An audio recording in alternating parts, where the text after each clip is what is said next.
Hello, everybody. Thank you so much for being here in Women2Women. I'm Brisa Del Mar. I'm the founder, and I'm super excited to have this human with us today. She is an introvert, optimist, a risk taker. She loves reading, swimming, writing, cycling, and she's an entrepreneur, but both a dreamer and a doer. She's passionate in focusing on quality over quantity, and that idea that success can take many different forms. She believes that everyone, regardless of industry, has the power to have a thriving career and fulfilling life.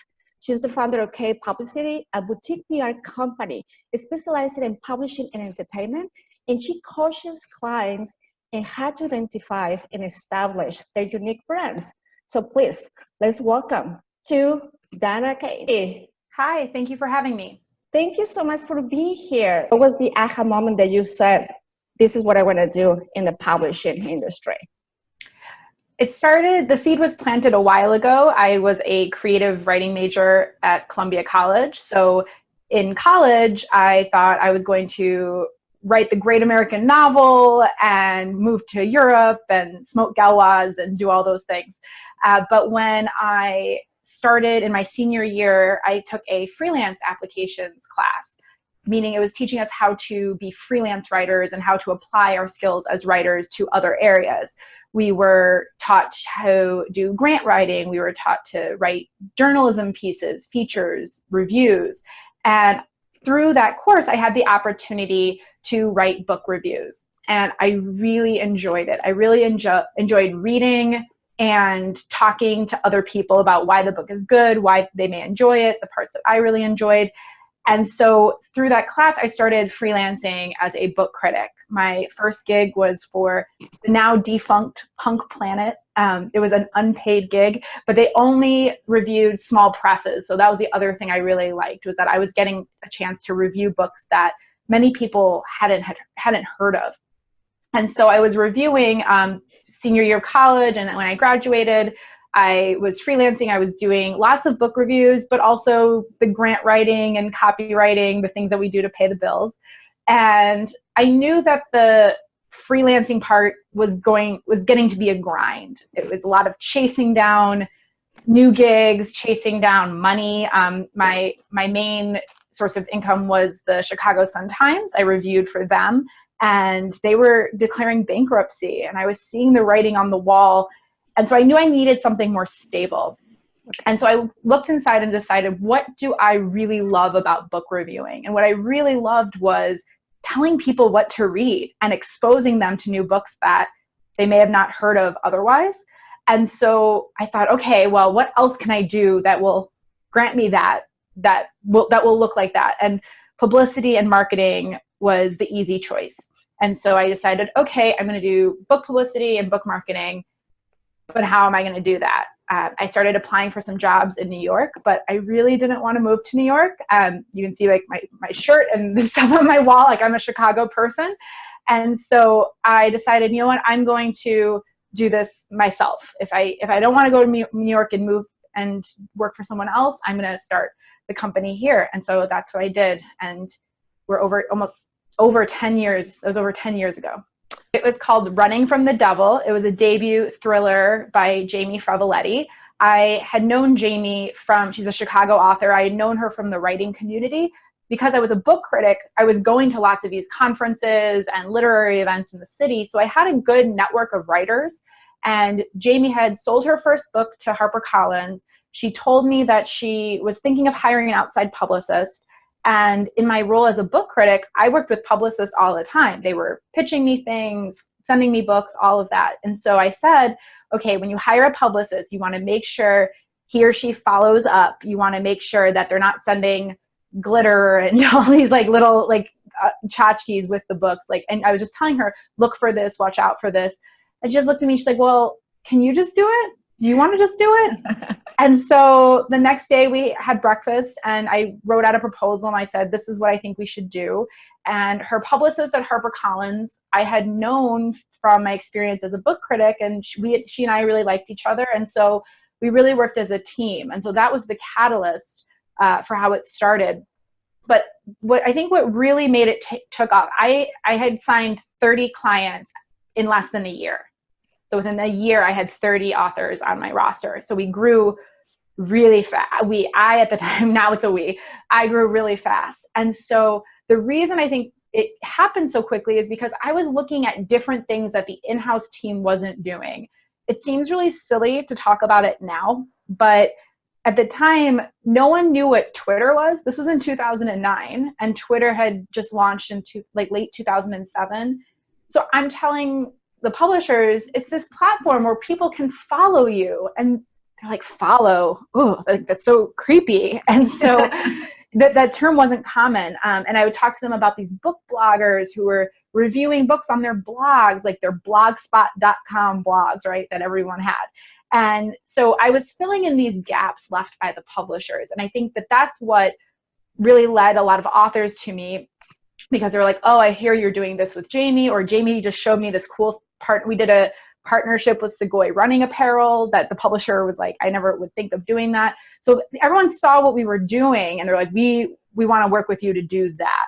And so I think the ability to grow so quickly came from me, instead of trying to do what everyone else was doing and try to copy something, because keep in mind, I had no experience in publicity or marketing, like zero. And so instead of trying to be like everyone else, I just looked at what was missing and I carved out a niche for myself that way. That's brilliant. I mean, everyone was always publishing a book, right? Like there's a lot of books that come down the pipeline all the time. I think for me, the biggest difference is that now social media is commonplace to the point of what I think is saturation. I think we are actually experiencing screen fatigue. We're experiencing like we need to take a social media detox. Like what is that? And so I think we're experiencing this backlash, this move towards more meaningful connections, this move towards more interconnectivity, which is why, what you're doing with Women2Women is so great. It's because people want to form actual connections rather than just following influencers on Instagram.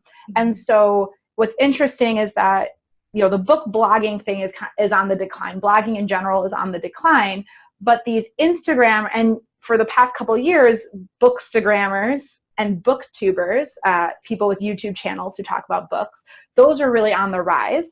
But now that we're so inundated with stuff and content, that now it's not so much about the Instagrammer who takes a pretty picture of a book, or about the YouTuber who just holds up the book and says, this is what I got from Kaye Publicity. It's actually creating more meaningful content. So a lot of the Instagrammers now are doing book clubs or buddy reads, where them and a friend read the book together and they discuss it on Instagram. YouTubers are doing roundups and listicles where they're creating more meaty content. So I think that the mediums are similar of how to get a book out there, where it's a lot more reliant on social media. Print publications and radio is still declining. We have a huge surge in podcasts, a huge surge in YouTube. But that quickie, easy content and that canned content just isn't cutting it anymore, because there's so much of it. In order to cultivate an audience and to really reach new people, you have to create valuable, meaty, interesting, and unique content. So we coach authors and any sort of content creators that rather than spending 3 hours churning out a few 200, 300 word blog posts, write one really good 1,200 word newsletter, blog post, whatever it may be. Take the time to do something really great. And then that extra time can be spent promoting it. It's much, again, going back to what you said, quality over quantity. I think that's the real shift we're starting to see. That's pretty amazing. So what do you think is going to be happening in 10 years? I don't know. I wish if I had a crystal ball, my business would be like way more successful than it is. I'll talk to you about the things that aren't changing. The things that are not changing are people will always read. Like storytelling has been around since the age of cavemen. We always crave stories. So books will continue to be published. People will still consume stories, but what form that takes may change. Technology may change. We may be doing more audio visual, more AI, choose your own adventure type of stuff. Like who knows? But storytelling is fundamental. Storytelling isn't going to change. Mm-hmm. I mean, that's the big thing that we're coaching authors on is their email list. I mean, we've been coaching them on that for years, but because now it's commonplace and everyone's talking about it. A lot of them are starting to listen. I started my newsletter in 2005, so I've had that a long time. And the newsletter list, it goes back to that connectivity, that while, like you said, you don't own your Instagram followers. If Zuckerberg decides to shut down Facebook and open a taco truck, like all those followers are gone. And so, but your email list is something that you own, and that the ability to communicate with other people is so crucial in order to build engagement and to sell, promote, network, cultivate an audience. If technology left tomorrow, like, I don't think that's realistic, but like the things that would change are, it would be harder point of entry for a lot of authors. There's a lot of authors who are creating really big audiences for themselves through ebooks, because people like a lot of romance readers prefer ebooks because they read so many of them. There's a lot of people who are self-publishing and being able to access ebooks really quickly. Myself included, like I was able to create a workbook really easily, upload it to Amazon. People can order it through there. It took, the design aspect maybe took a week, but other than that, uploading it took an hour. And so we're going to be, if technology left, we would see a lot less stories getting published. We'd see a lot fewer authors making really great livings, and the way we communicate would be different. All that being said, I don't think that it's realistic. I don't think that technology itself is going away anytime soon. And I can go on a whole other tangent about like the environment and what like ebooks are doing for print. If you the big to do in publishing right now is we have a paper shortage, because long story short, but China, where we got most of our paper, is no longer shipping us paper. So publishers are having difficulty getting paper, getting affordable paper. Wow. And so because we have ebooks allow us to print in quotes, longer pieces of work. Some of our authors, we work with a lot of sci-fi fantasy authors that write 700, 800 page books. We have a historical author that has like a 900 page book.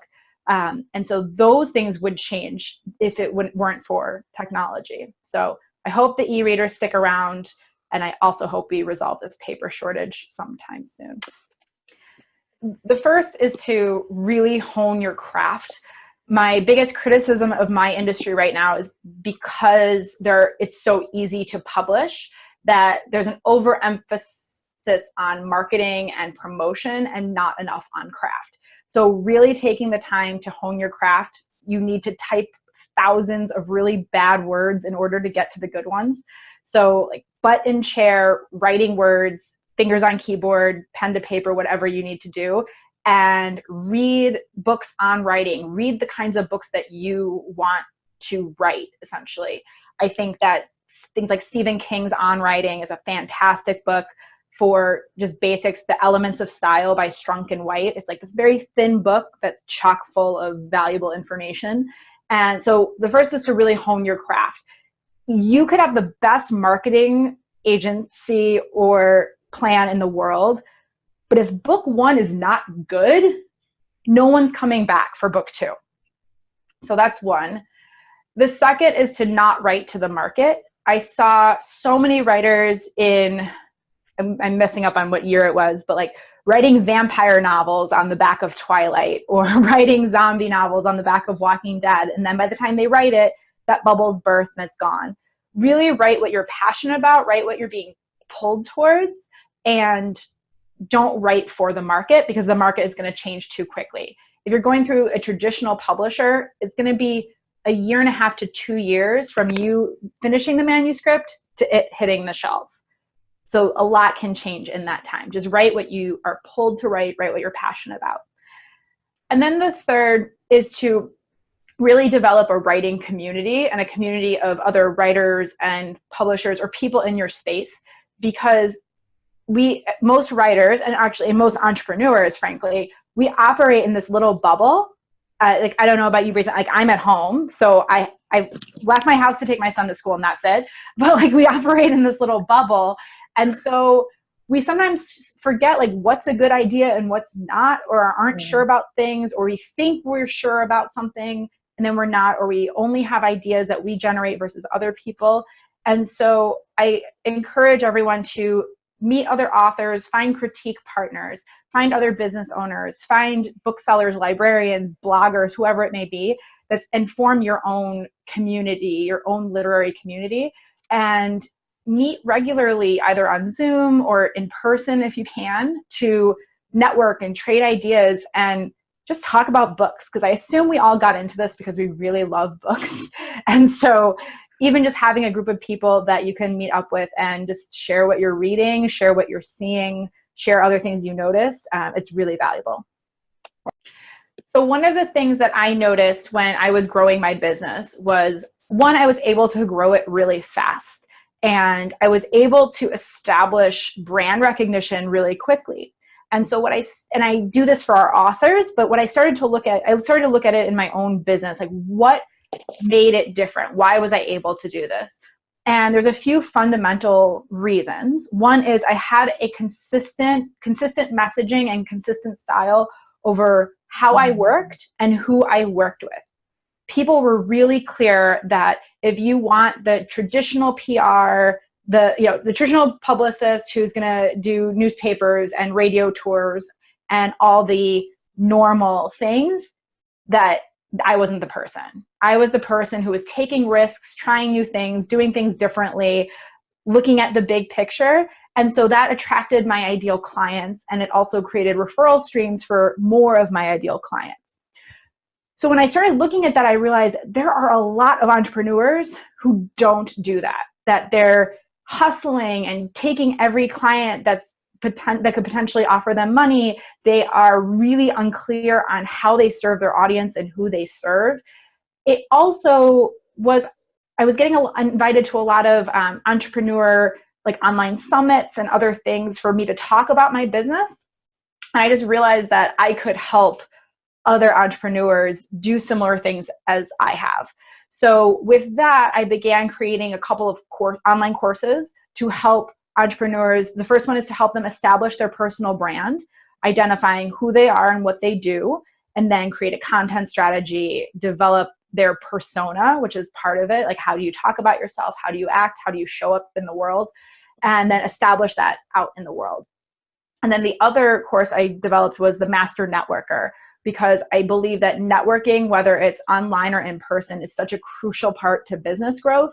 And it's something that, frankly, none of us do well and none of us are comfortable with. Like, I've never heard anyone that's like, I love networking and I'm really good at it. Maybe some of my e-course students may feel that way now, but a lot of us really feel awkward. We don't know if we're doing the right thing. We don't, it's a group of people we don't know. It feels weird. And so I developed this course to really take the anxiety out of networking and to network better. I see so many people, and I've experienced this myself. I've gone to a networking event and people are just pitching me stuff, or they're not saying anything, right? Like, they don't talk at all. They don't network at all. They're looking at their feet.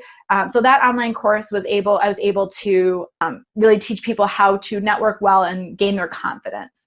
And then I also do private coaching for entrepreneurs. Because my time is fairly limited, I only take on a few of those coaching clients. So the brunt of my work there is through the e-courses. Fake it till you make it. Cool.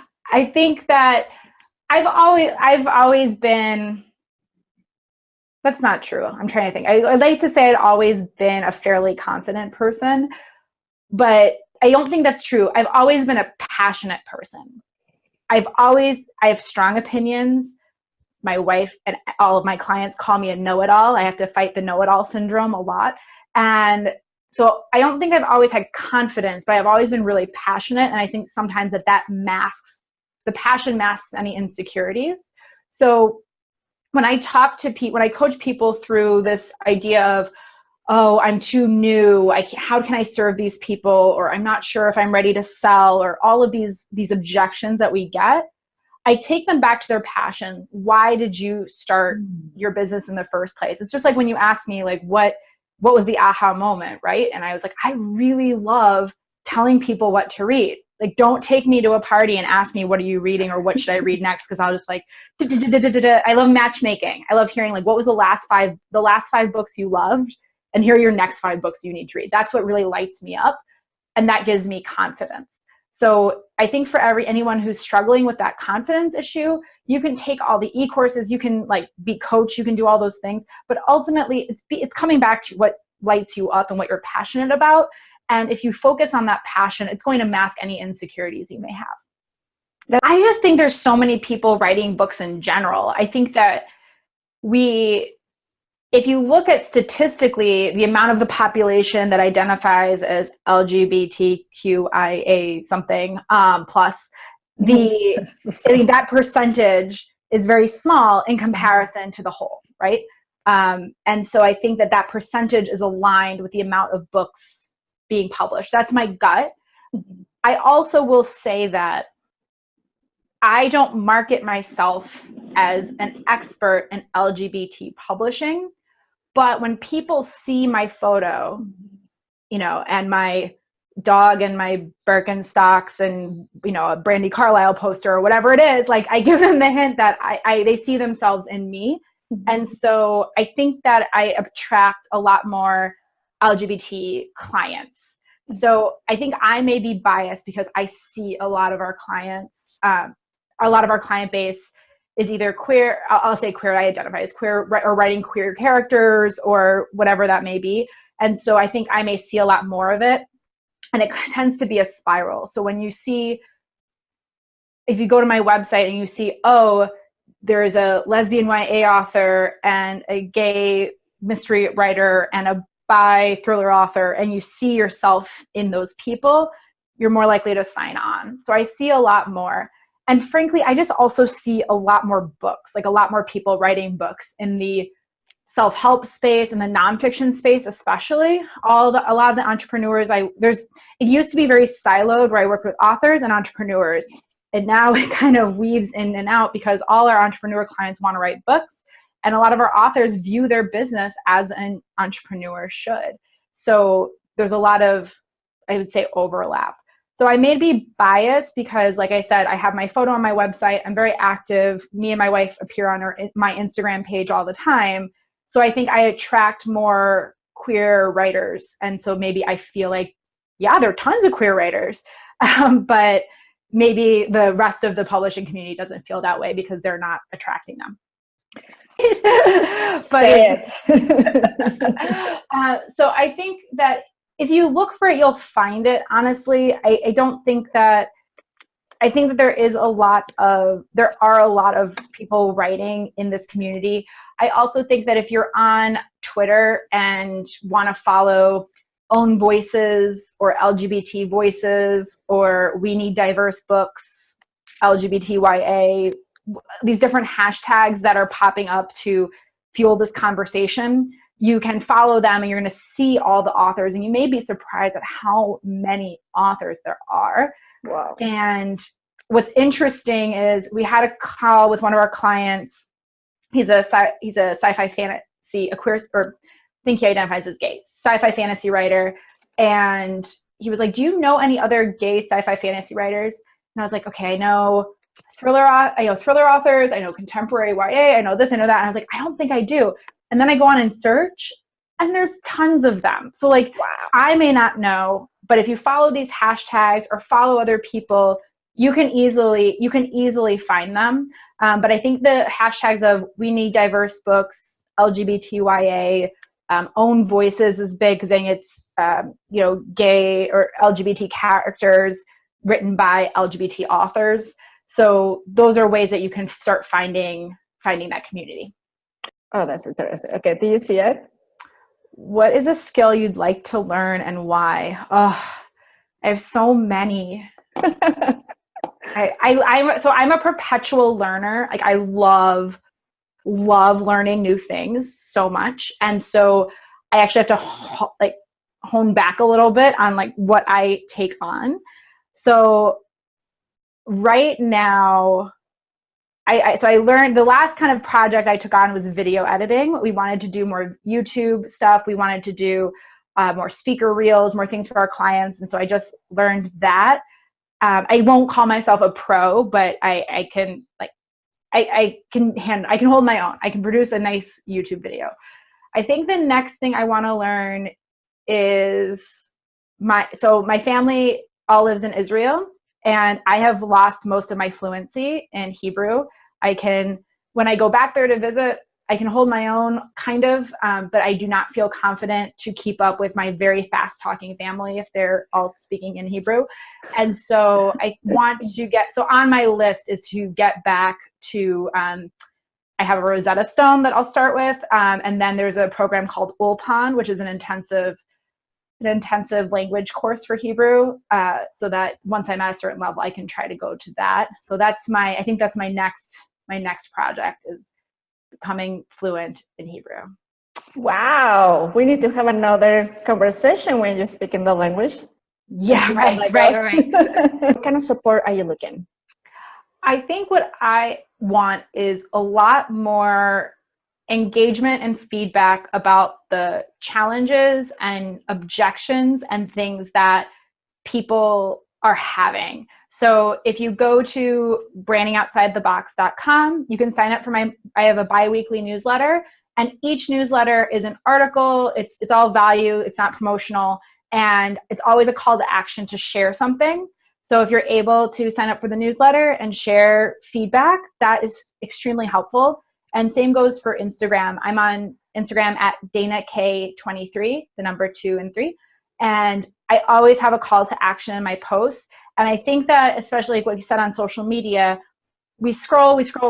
Sometimes we double tap to and we don't really engage. Mm-hmm. So that's the help I want. I want a lot more engagement. I really want to hear from people, particularly the women, I think, about things that they're really struggling with and bringing a little bit more authenticity. I think there's a little hesitancy to say, I'm struggling with this, or this feels wrong, or I just tried something and it failed. And so getting more feedback and sharing stories so that I can better serve my community, I think is a really great gift. I think that if the mailing list is an easy way to get notified of any e-course opens, new offerings. I do a lot of free training. So probably every other month there's some sort of free training. So the mailing list is a great way to get notified about that. And for availability for some other things, if any of you are authors, we're in the beta test mode as we speak. So I'm not sure when this is coming out, but I think we're opening the doors for the sale mid-June, for a membership site called Your Breakout Book that aims at helping authors launch their breakout book. So it's e-courses, it's live trainings, it's worksheets, it's accountability partners. That's a big one. The beta group, each of them have an accountability partner to help them move through the material. And that feedback has been so positive. So if you are a writer and you have a book coming out, you had a book come out and it didn't do what you wanted it to do, or you're writing a book and you're going to be pitching agents and you want to be prepared, that membership site is going to be launched July 1st, but I think we're going to open the doors for pre-sales in mid-June. Rather than spending on thousands of dollars on full service publicity, I wanted to create something that would empower others to do it themselves, or to at least advocate with their publishers, to be able to say to their in-house publicist, are you contacting these people? Did you think about this? Or am I doing this? Can you help me with this?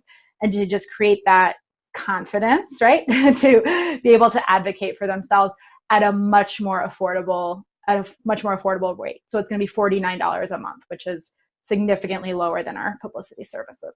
Wow, I really believe that's a great opportunity for everyone, even if they don't want to write a book. I think it's a great way to skill and kind of leverage, the confidence and sharing your voices. So, Dana, thank you so much for being with us and sharing everything about your experiences and publishing and all about it and all the tips that you share. So thank you so much for being with Women2Women, and I will see you guys in the next conversation. So, Dana, thank you. Thank you. It's been great talking with you.